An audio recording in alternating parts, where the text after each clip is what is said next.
Seguimos com o quadro Liberdade de Opinião e vamos direto para Brasília para falar com o jornalista Alexandre Garcia. Alexandre, bom dia. Bom dia, Kenzo. Então vamos aos assuntos de hoje. Vamos lá. O presidente Jair Bolsonaro, durante a cerimônia de assinatura do novo Fundeb, o Fundo da Educação Básica, voltou a falar sobre a pandemia. Disse que se o lockdown acabasse com o vírus, ele aceitaria a medida e que as pessoas devem lutar contra o vírus e não contra o governo. Vamos ver. Se ficar em lockdown 30 dias acabar com o vírus, eu topo. É saber que não vai acabar. Pesquisa séria dos Estados Unidos mostra que a maior parte da população contrai o vírus em casa. Eu devo mudar meu discurso? Eu devo me tornar mais maleável? Eu devo ceder? Fazer igual a grande maioria está fazendo? Se me convenceram do contrário, faço. Mas não me convenceram ainda. Devemos lutar contra o vírus e não contra o presidente.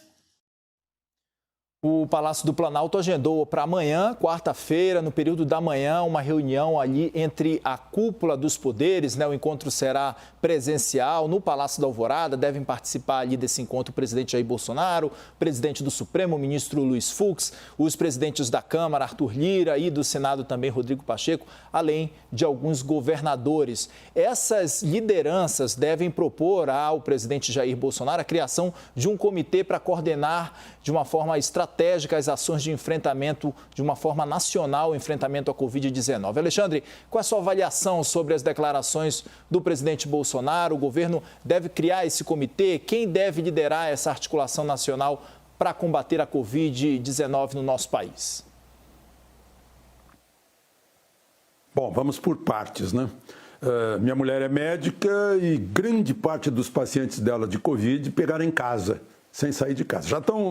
Ninguém foi para o hospital, né? Porque foram tratados imediatamente, em primeiro lugar. Em segundo lugar, acho que o presidente, ao dizer devem lutar contra o vírus e não contra o presidente, deve estar se referindo àquela frase de Ciro Gomes, que todo mundo ficou sabendo, que diz: todos nós estamos tratando de destruir o Bolsonaro. Senão ele fica 8 anos e acaba de liquidar o país, né?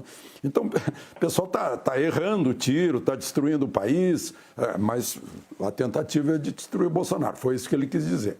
Agora, eu não sei como é que vai funcionar um comitê nacional se o Supremo, né, deu força. Esse comitê nacional vai ter força sobre os governadores? Vai ter força sobre os prefeitos? O comitê nacional vai poder dizer: olha, esse lockdown aí não vale. Vai poder? Não vai. Né? Então, vai ser uma reunião, tomara que não seja uma reunião pro forma, uma reunião para a gente ver. Né? O presidente está reunindo em torno de si, como chefe de governo, como chefe de Estado, principalmente como chefe de Estado, está reunindo os demais chefes de poderes. Né? Presidente do Supremo, presidente da Câmara, presidente do Senado. Alguns governadores, ministros, certamente estarão lá. Eu até preferia que reunisse, né, sem médicos, sem cientistas, sem pesquisadores, né, porque a crise é sanitária, não é crise política, para resolver. Né, para resolver, porque medidas políticas de governador que não sabe o que fazer e faz tudo de novo que já foi feito no ano passado e pretende obter resultado diferente, não vai ter resultado diferente. Vai ter o mesmo resultado. Então, é por aí, né? Eu acho que é por aí. Kenzo? Alexandre, vamos para o noticiário do Judiciário agora, porque o ministro Marco Aurélio Mello, do Supremo Tribunal Federal, deve decidir hoje sobre aquela ação apresentada pelo presidente Jair Bolsonaro ali. O presidente quer que o STF derrube medidas de restrição adotadas por governos estaduais e prefeituras para conter o avanço da pandemia, né? A ação questiona especificamente 3 decretos ali: o decreto dos governos da Bahia, do Distrito Federal e do Rio Grande do Sul. O ministro Marco Aurélio afirmou à CNN que vai tomar sua decisão hoje e que está preocupado com o aumento do número de mortes causadas pela Covid-19 no país. Alexandre, Marco Aurélio, na sua opinião, deve brecar ou ele deve dar continuidade à ação de Bolsonaro? O ministro vai seguir a linha de dar a estados e municípios autonomia e decidir sobre ações da pandemia, na sua avaliação? Olha, eu tenho visto decisões do ministro Marco Aurélio muito legalistas, inclusive criticado por muitos habeas corpus que ele deu ao pé da letra da lei, né? Então, pode ser que o caminho seja esse. Outra coisa, ele sai dia 12 de julho, ele tem mais uns 4 meses, ele começou dia 13 de junho de 1990, vai ter 21 anos de Supremo, tá? É o mais experiente de todos os do Supremo. Ele vai ter que decidir entre a Lei 13.979, de 6 de fevereiro de 2020, vejam só, o governo já propunha leis para combater a Covid lá em início de fevereiro, bem até antes de ser decretado a pandemia pela OMS. Foi muito cedo, foi muito cedo. E essa lei fala em locomoção, em restrições ao transporte intermunicipal, interestadual, né? Restrições à locomoção, deixa eu ver aqui que eu anotei, em rodovias e aeroportos, né? Mas aí, a cláusula pétrea, uma das cláusulas pétreas da Constituição, artigo 5º, nos incisos 15 e 16, fala em liberdade de locomoção em tempos de paz, né, e liberdade de reunião sem armas, no 16.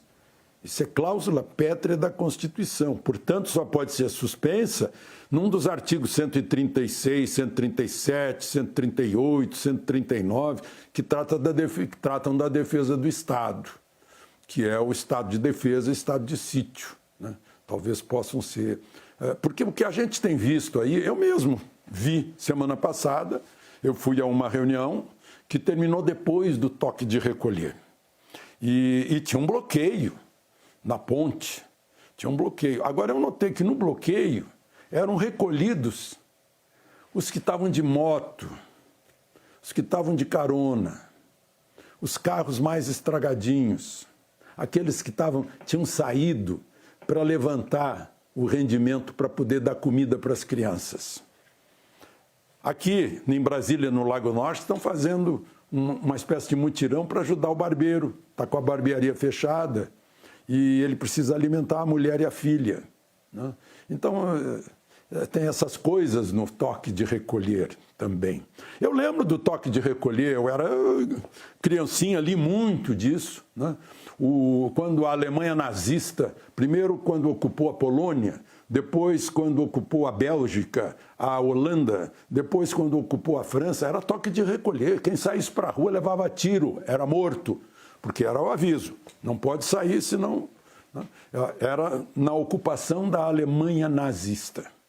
Então, está nas mãos do ministro Marco Aurélio, né?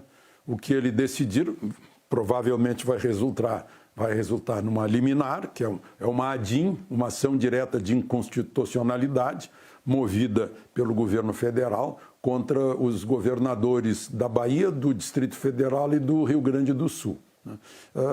O que ele decidir depois, certamente, vai acabar no plenário. Então, vamos esperar.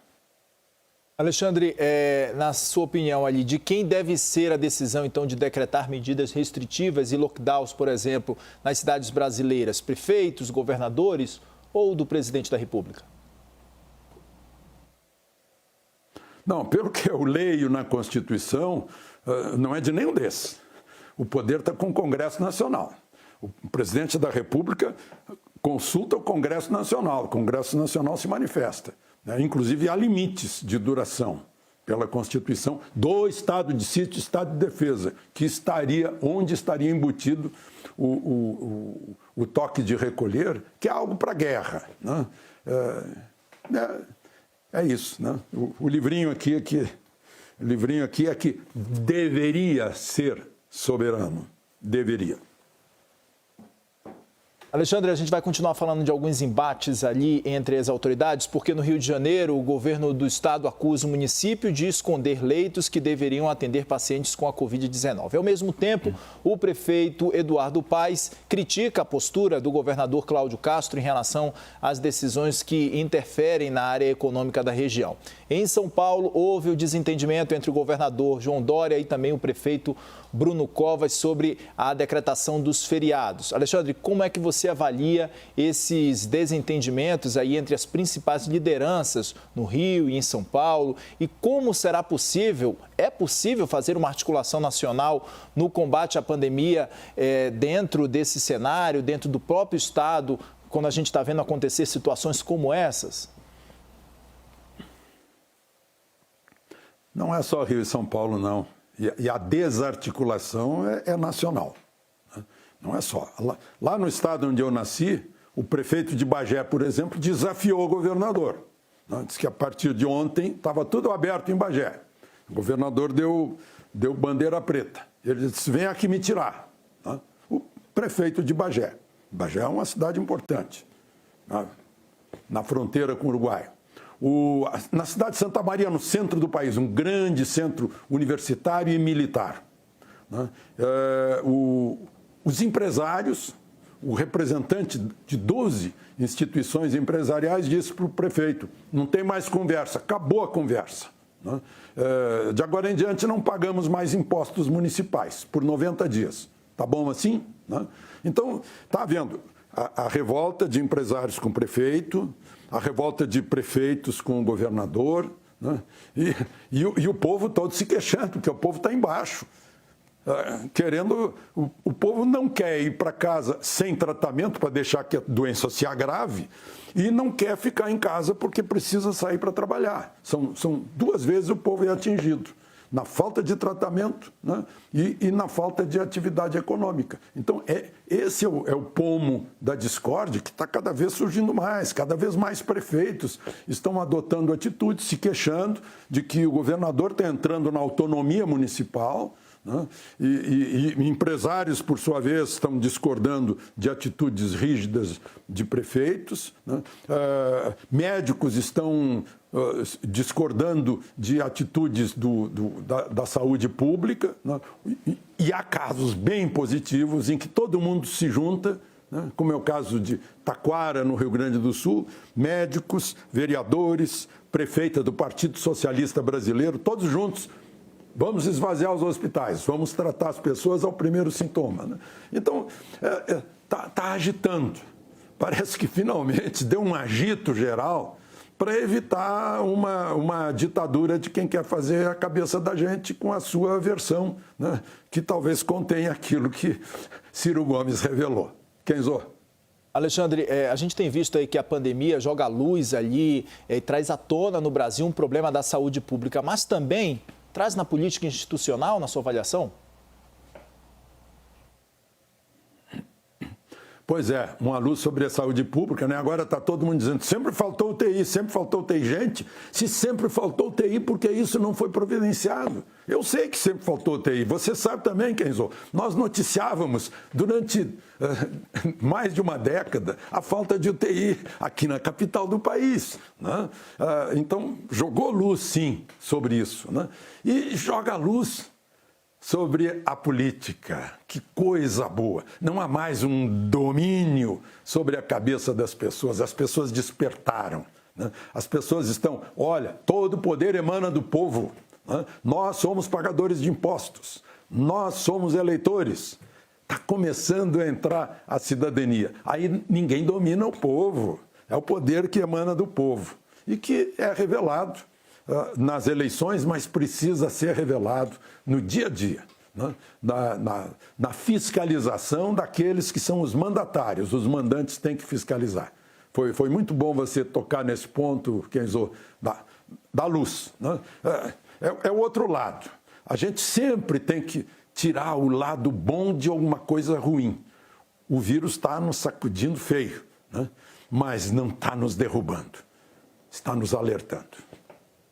Alexandre, vamos falar sobre o Ministério da Saúde ali, porque o futuro de Eduardo Pazuello segue indefinido. Enquanto isso, o Ministério da Saúde abriu mais uma semana ali com, digamos que um comando duplo ali para combater o avanço da pandemia. De acordo com a apuração do analista da CNN Brasil, Caio Junqueira, o ainda ministro Eduardo Pazuello pediu ao presidente Jair Bolsonaro para que o seu destino seja um Ministério Extraordinário para cuidar da Amazônia ou então uma secretaria especial ali ligada à pasta que tem status de ministério. Alexandre, como é que você avalia essa indefinição do futuro de Pazuello? A criação de um ministério extraordinário poderia gerar uma crise ou críticas, na verdade, durante esse momento tão tenso que o Brasil passa por conta do avanço da pandemia no nosso país?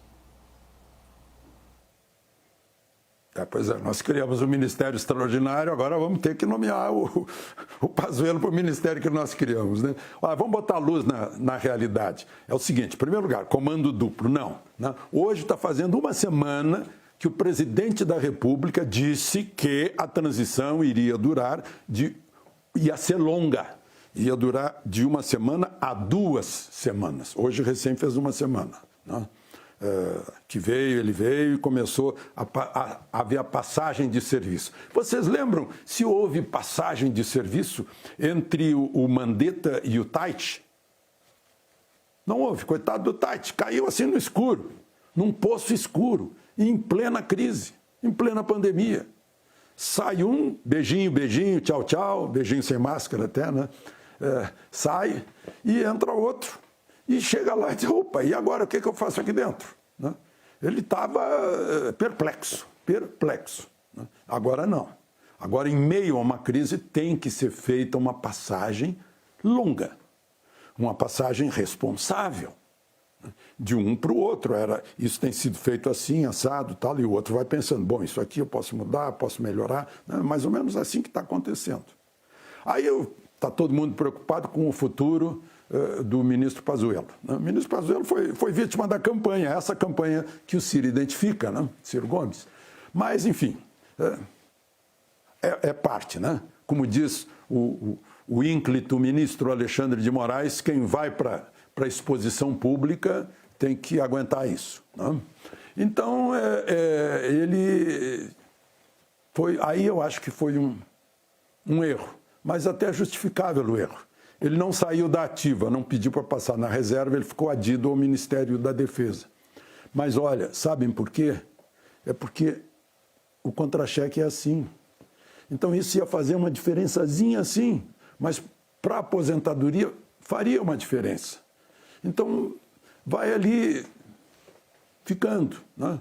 Ele está lá, está adido ao Ministério da Defesa, que ele não pode, ele está ocupando cargo político, ele não pode ficar subordinado ao comandante do Exército, né? Ficou lá adido ao Ministério da Defesa, que por sua vez é subordinado ao Presidente da República, né? Então, todo mundo vai criar ministério disso, daquilo. Eu acho que é muito simples. Ele continua adido ao Ministério da Defesa, fazendo alguma coisa lá dentro, né? Está cheio de divisões lá dentro, para general de divisão, que já é o posto máximo da intendência, né?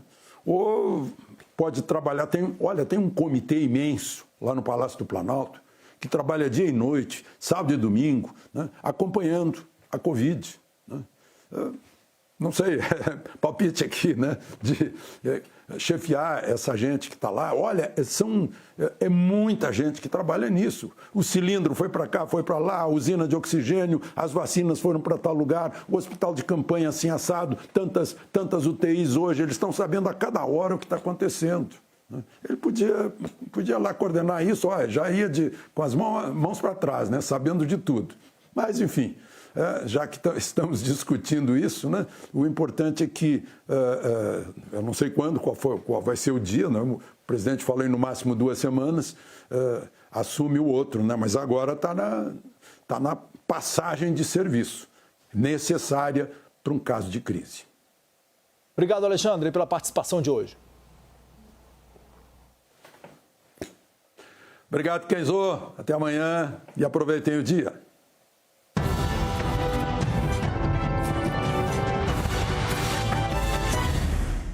As opiniões emitidas pelos comentaristas do quadro não refletem necessariamente a posição da CNN.